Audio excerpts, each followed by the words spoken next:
I'd like to show Toneforge if you want to play some guitar for me. Cool. And I know a lot of people are probably curious about how to go about guitar tone. Mm-hmm. So I'm going to show you how I actually made my own amp simulator plugin, and it's going to be available pretty soon. So I'm just going to show you how you can utilize that to get your guitar tone. Let me find it.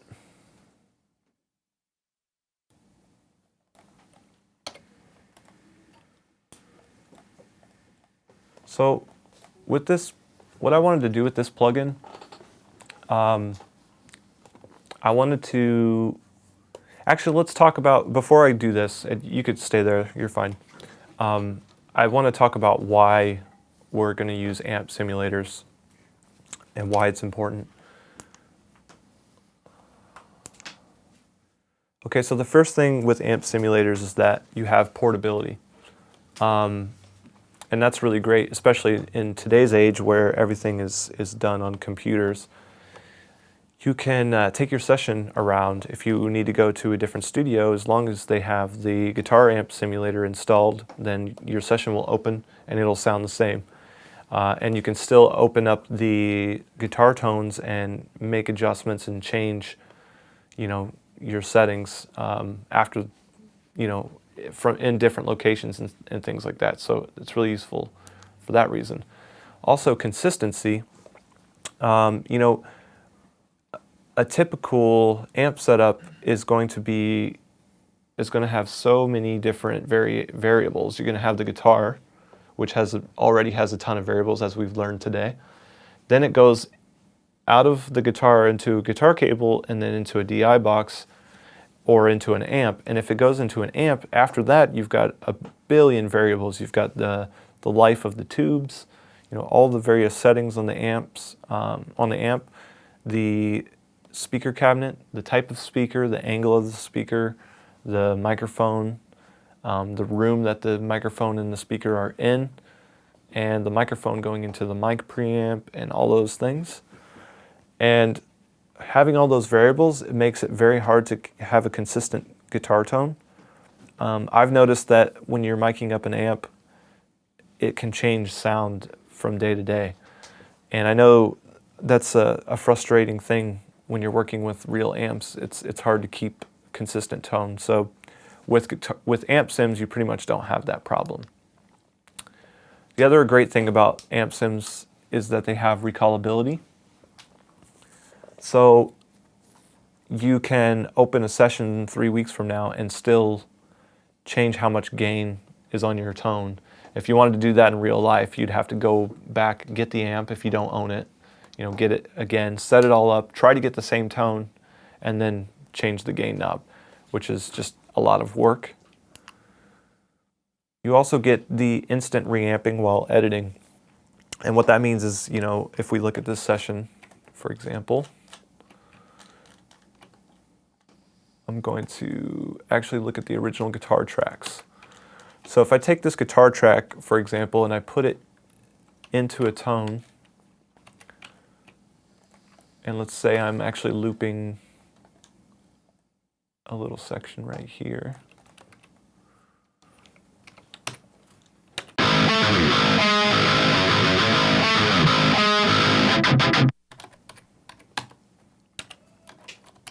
One second.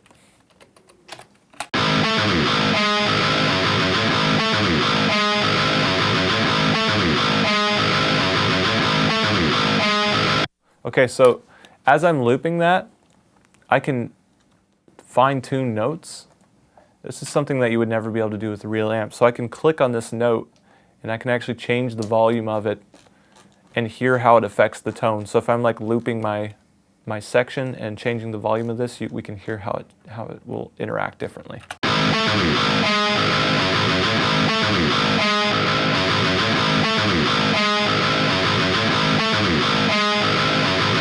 So if you actually get into a situation where you think one of the notes sounds kind of weird, the great thing about amp sims is what you hear is what you get. So you know that any changes you're going to make is going to be that way forever. So if you do hear a weird note and you're not changing your tone is staying the same, then you can change the note and you've fixed the, you know, the problem with the part. If you're working with a real amp, you might have a weird note, and then if you go in and try to fix just that one note, it'll sound really weird because the tone's not as consistent. So you would have to reamp the whole part, and that would take a lot of time. And then if you do reamp the whole part, chances are your tone's going to be a little bit different. So it's just a never-ending battle of trying to get the parts to be sounding proper. So I actually use this technique quite a bit, like going in and changing the volume of the notes, or sometimes even doing preemptive EQs. Like if you put an EQ in front of the guitar amp. Let me find a good one.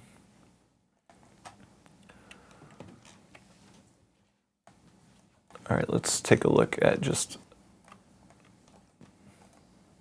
this note here.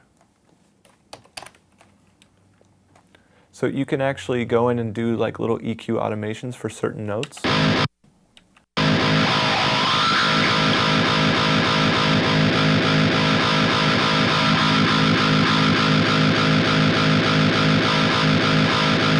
And so like if I get to the point where the only way I can fix a part is by doing an EQ automation, the amp sim allows me to do that after the fact, after I've recorded the guitar part. If you were doing it with a real amp, you would have to figure that all out like in the moment, which sometimes is impossible. So I think amp sims are really great. I don't think that my life would be possible without them, because the amount of work that would go into doing it would just be insane. So let's demonstrate this amp sim that I created. It's called Toneforge. I think what I'll do is I'll just have you like kind of mess around. You could either just play the song or you can play some riffs or whatever. Sure. And while you're doing that, I'll just kind of twist some knobs and show you some of the features. One of the first things I'll show you is the gate.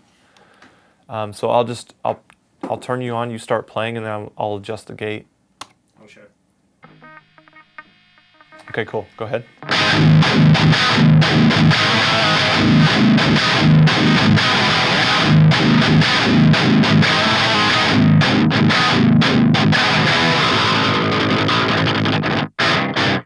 Okay, so as you can see on the gate, it's not like a cutoff gate, but it's more like an expander. It's just one knob, but as you get closer to 0, it starts to choke up on the signal and eliminate some of the noise. So if I like turn the gate completely off and you play that same part.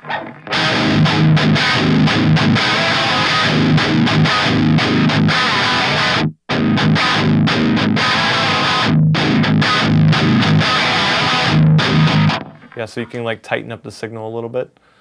And then the input kind of works like a gain knob too. You can like drive the input, or you can, you know, decrease the input. So go ahead and play again. Same riff? Yep.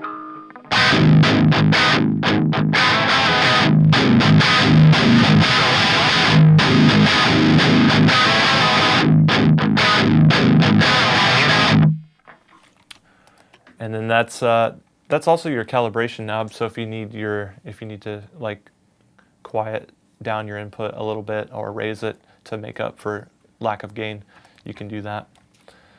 The cool thing about Toneforge, and I'll tell you basically why I designed it this way.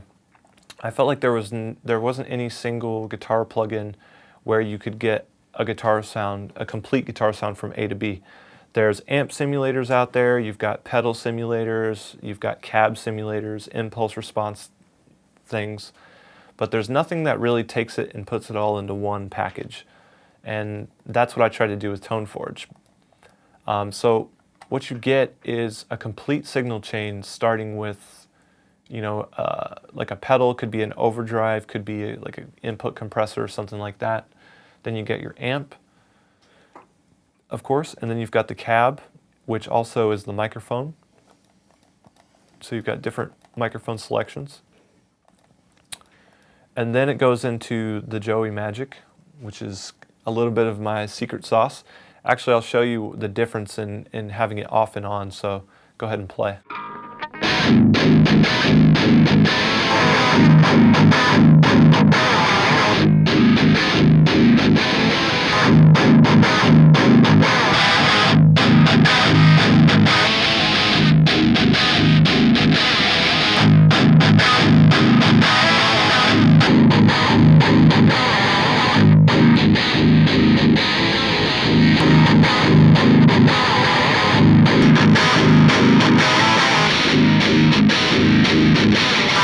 Cool. Did anyone like it when the magic was off? Not as much as with the magic, for sure. Okay, good. That's the right answer. Then it goes into an EQ, and we have it's a 5-band EQ, so you've got a high shelf or a high pass, sorry, low shelf or a high pass, and either a low pass or a high shelf. And it goes any frequency between 20 and 20,000 hertz, and then you've got -12 to +12 adjustment. So you can actually do just about anything that you need to do EQ-wise within the plugin without having to reach for an additional EQ plugin. And then finally, the signal goes to the limiter, and this is really just used to kind of increase your perceived volume. Or, well, you can change the apparent volume and the perceived volume. So go ahead and play, and I'll show the adjustment.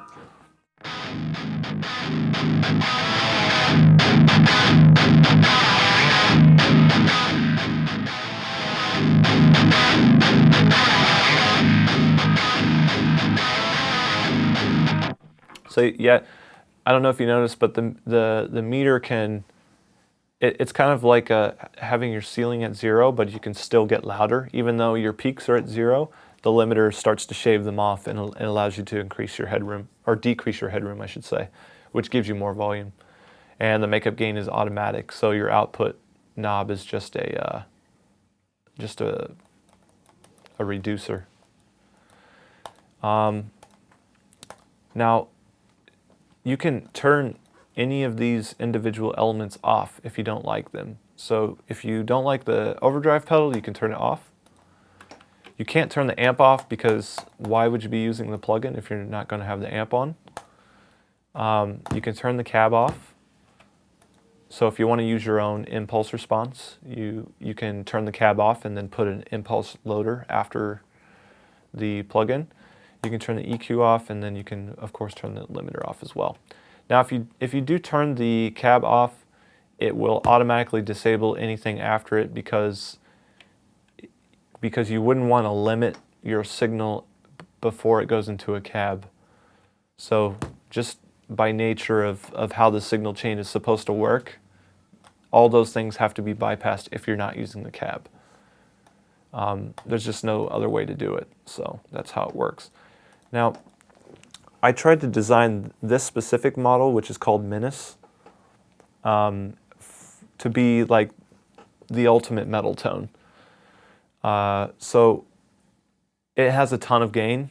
Even when the gain is low, there's just a massive amount of gain. So I'll actually demonstrate how much gain there is. Just go ahead and play. Sure. You can play a different riff. Okay. Getting tired of that one? A little bit.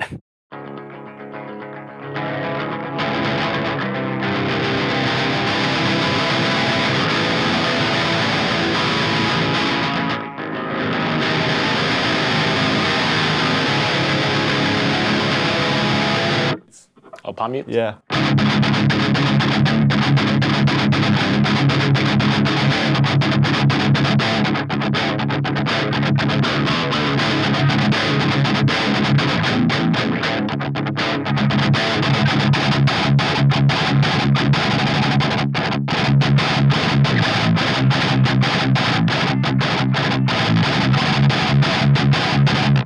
So you have basically kind of have you've got your drive, which is how much overdrive there is, but you've got your gain knob on the overdrive pedal, and you've got your gain knob on the amp. So the combination of those two, they kind of interact with each other and give you the ability to adjust the overall gain of the signal.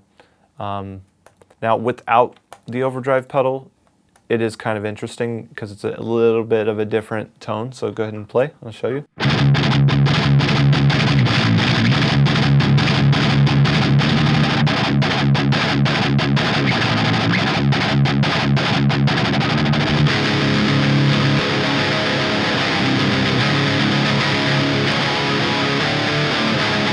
So yeah, you get that classic mid-range bump in the bass reducer when you engage the overdrive, kind of like the classic Tube Screamer sound.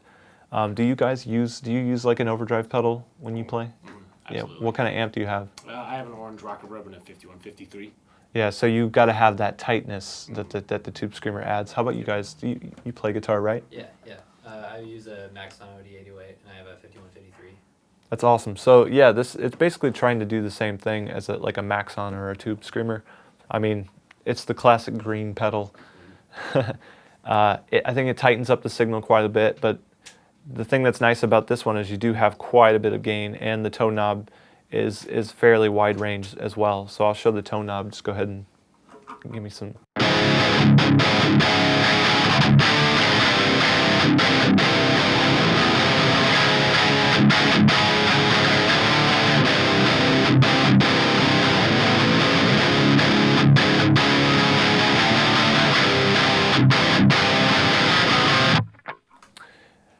So then it goes, so here's the amp. You've got, your standard bass, mid, treble, presence settings. The output is interesting because it can kind of overdrive the whole signal chain. So you really don't need a ton of output gain, but if you're working with a low gain input setting, then you might need to raise your output. So that's why it's there. But if you're not careful, you can really overdrive the crap out of this thing. So yeah, these are pretty standard. Like I'll have you play, and I'll just move the knobs around just to kind of demonstrate what the difference. Sure. What kind of riff do you want me to play? Fast. Play a fast riff.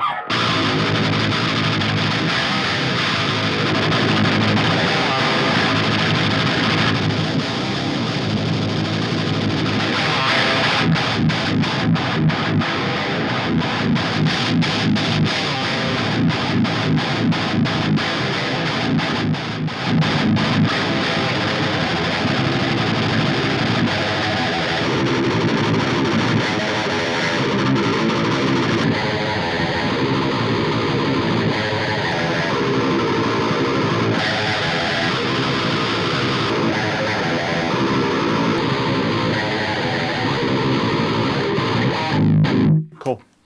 So yeah, I also demonstrated while you were playing, I showed off a couple of the different miking positions. These are just the four, I don't know, I feel like there's kind of four sounds as far as metal goes. And I think these are the four best that you can use. And we kind of just gave them little nicknames. You've got the condenser sound, which is kind of brighter. The 421 has got a little bit more of a honk to it. The 57 is kind of the classic straight on axis sound, and then the 57 off axis sound, which is kind of like a little bit of a fatter, not as bright, darker version of the same thing as the 57. Then the EQ is very adjustable. I mean, you can pretty much go in and change, if you need to like remove micro frequencies or something, you can do that. You can also use it to just kind of get generally more, if you want more bass, more treble, it's all in there. Go ahead and play.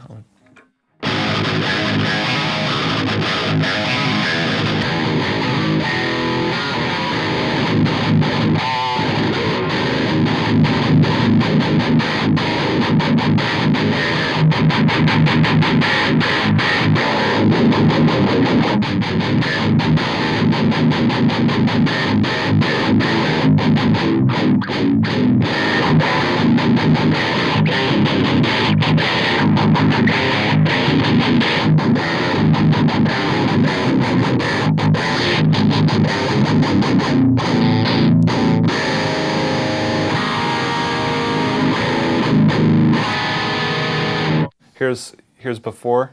Go ahead.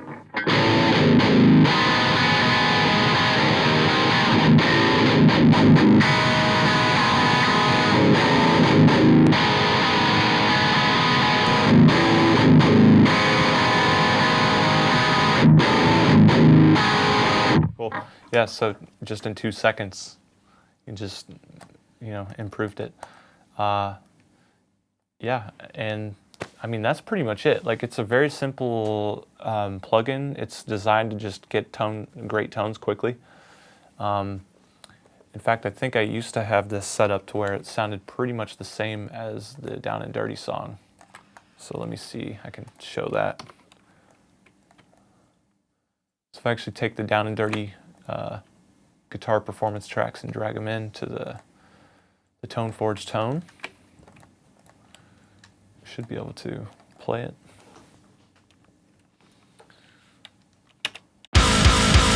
Oh, got that loop on.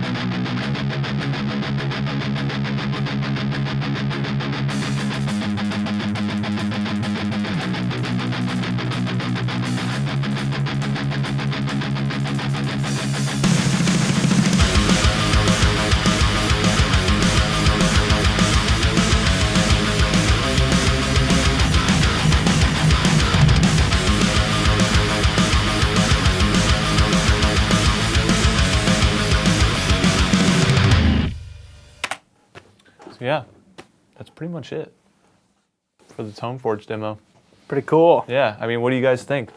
Do you think it's a pretty cool plugin? Sounds awesome. Yeah. Great tool. Awesome. Yeah, I plan to do more, I want to come up with different models and stuff, but this is just my first one because I wanted to just come out with a metal amp Yeah. first. Are you planning on trying to translate it out to something like a solid state head or something, or a rack mount or something? Yeah, so we just started off just by saying, let's just make a metal tone to start with. But I think we'll get into doing more like solid state sounding stuff, tube sounding things like that. Oh well, I mean, like, do you ever have plans to actually translate those tones that you guys are generating out into a physical? Oh, into a hardware? Yeah. Probably not, just because I think everything's moving more. I think people will be playing guitar on their iPhones pretty soon. So, I mean, with stuff like that, then I can see that happening sooner than later. yeah. Yeah. It's pretty cool. Cool. Do we have any questions? Yeah. Marcus has a question. Marcus Stone. Do you track guitars just on one track, and how do you deal with, if so, how do you deal with the overlapping when punching in? Or do you have multiple tracks that are recording DI and then the amp sim on like a track and you drop everything down once you Great punch question. in? I'll show you. Okay. So, as we've been kind of working in this song in particular, you'll notice I have 3 tracks here. I've got guitar, and then guitar A, and then guitar B. And I know this might be hard for some of the people to see, but I'll try and tell you what everything says. So like this one, which I'll make orange, that's guitar.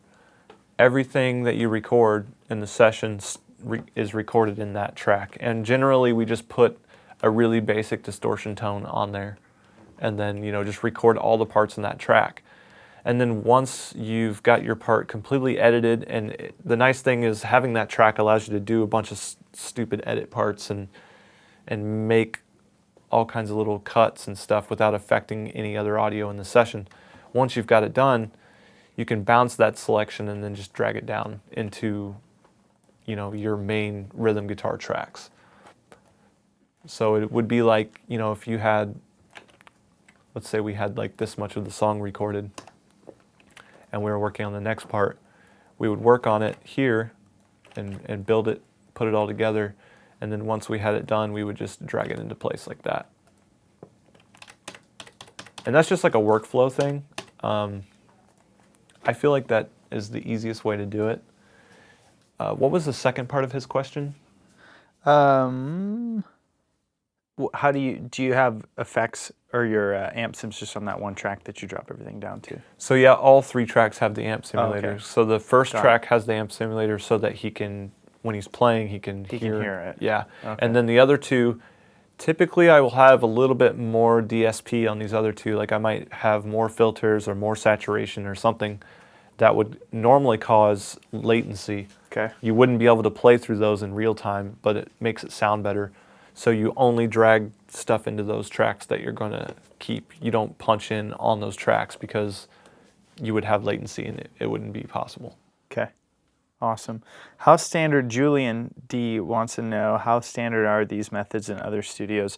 Or did you just mainly develop a lot of your own techniques through trial and error? You know, I actually don't know Okay. because, I mean, I talk to a lot of people that do this, but I don't know how many people do the things that I do. I pretty much came up with this stuff just over the last 11 years of just messing around with recording and trying to figure out, like, how can I make the guitar riff sound perfect? And you get to the point where you start literally recording it note by note. Yeah. I don't know if this is a common thing, but I think now that our culture expects perfection, especially in the entertainment industry, it kind of seems to be more of a regular thing to have stuff being like more polished and more perfected. So yeah, I think it probably is becoming more common. Awesome. Do you repeat the process of riff building for overdubs? So yeah, when we demonstrated it, we were just doing it for a single guitar.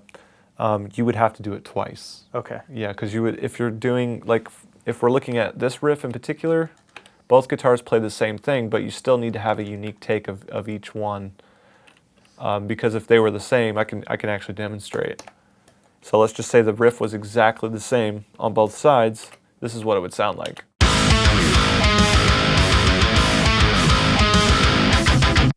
And then without it, and with the actual unique take.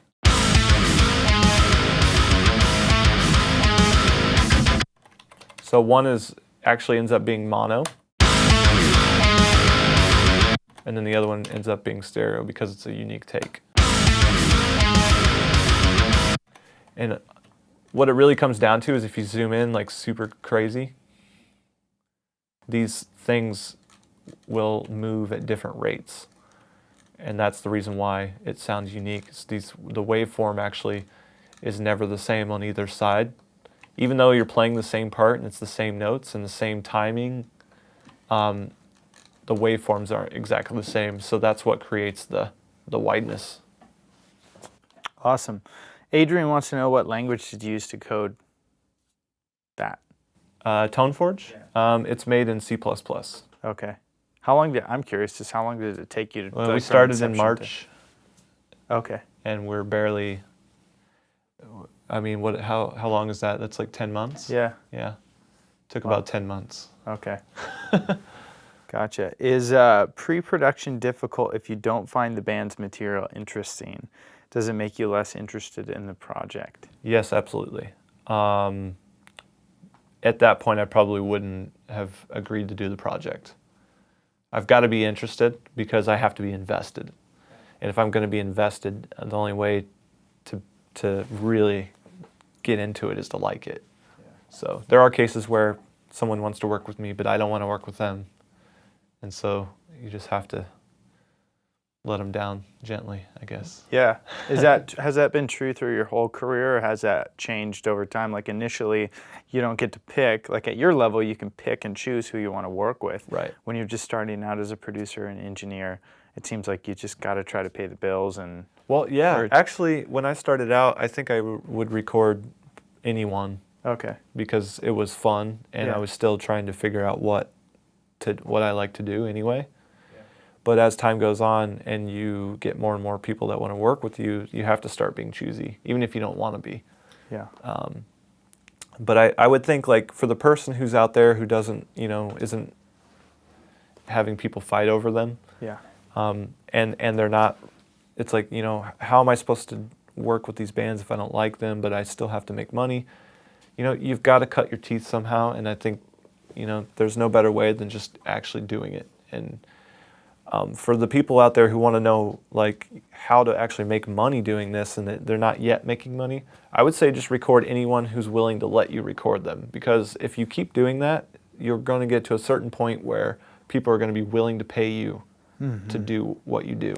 And I think that's when you deserve to be paid, is when someone is willing to give you money to do it. So honestly, that's what I did. I just recorded my friends and myself until people were like, hey, can I give you money to record me? And I was like, absolutely. That's awesome. Yeah. Ludwig wants to know, do you make your own impacts and effects, or do you use sample libraries? A little bit of both, but I'd say it's probably more so the sample libraries. There have been times where like for example, one time I parked my car in an empty parking garage, and so it was like super reverberated, and I just got out my iPod that I had at the time, and I hit voice memo, hit record, and I shut my car door. It sounded crazy. It was like this really cool sound. And then when I got home later, I downloaded it from my email and put it in the song. Yeah, wow. So I mean, you can do stuff like that, but I would say a majority of like my effects and stuff, especially on this song that we heard today, all that stuff is just from like different sample libraries and pre-recorded gunshots and things like that. Yeah. Okay. Awesome. This question got 6 votes. I know you've said you like to record everything 100% perfect. When you're tracking, how do you deal with frustrated musicians that don't understand how perfect you need to track it? So that sounds like it's coming from a frustrated engineer. You know, it can be difficult because when you're working on an album, you know, you work on one song, there's like a lot of parts to it. There's a lot of things. So sometimes you get into these grooves where you're just telling the guy, play it again, and you're not telling him why, because you're just like, I just want to hear the right one, and you're not really giving him any feedback. So it kind of comes down to just being a good communicator. If you're, like, you noticed when he was doing the chicka chicka sound, I was like, can you make it tighter? Can you move your hand this way? Can you make it sound more like this? If I was just like, no, do it again, like he wouldn't know what to do. So it's all about being very open with what you want, and you have to know what you want. You can't direct somebody if you don't know what you want, so you've got to know at least where you're trying to go with it. And then once you're there, just be a good communicator and try to convey what you want that person to do to make it the right thing. Awesome. Maybe one final question. Do we have any more questions in here? Maybe one final question then. As a Logic Pro user, as many of us probably are, how do you, or does it matter which DAW you use to achieve top quality recordings, or are they all essentially the same? In terms of sound, they're all the same. Okay. However, I do firmly believe that your workflow does actually determine, like, okay, if I say let's say we recorded this one album on Pro Tools, and then we recorded on Cubase,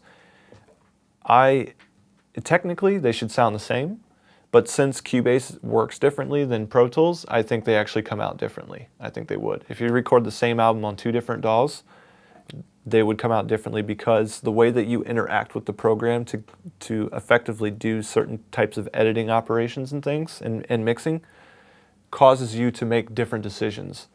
So while it would technically sound the same, or it should sound the same because it's just a program that reads zeros and ones off of a hard drive, you're going to make different decisions based on the tools you're using, right?